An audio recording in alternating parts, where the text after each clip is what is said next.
Welcome to the Rim Break Rodeo. We hope this video helps. You begin by getting hardware right. Plug the Chromecast into an HDMI port and use the USB power adapter. Do not rely on some TV USB ports.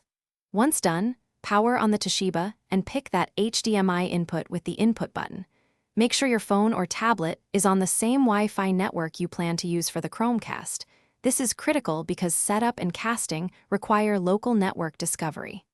Next, you'll now walk through the setup flow in Google Home.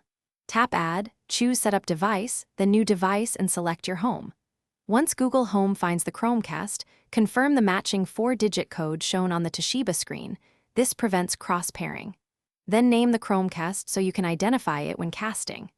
Make sure to pick the same Wi-Fi band your phone uses. If you have a dual band router, pick one and stick with it to avoid connectivity drops. You're ready to cast. Open a supported app or Chrome, tap the cast icon, and pick your Chromecast by name. Once streaming, adjust the Toshiba picture and sound inputs as needed, and accept any firmware updates for smoother performance. If something goes wrong, try the usual fix sequence. Reboot the Chromecast, router, and your phone, confirm all devices share the same Wi-Fi, and reseat the Chromecast in the HDMI port. That single reboot often resolves discovery and buffering issues. Thanks for watching. Consider subscribing if we helped you.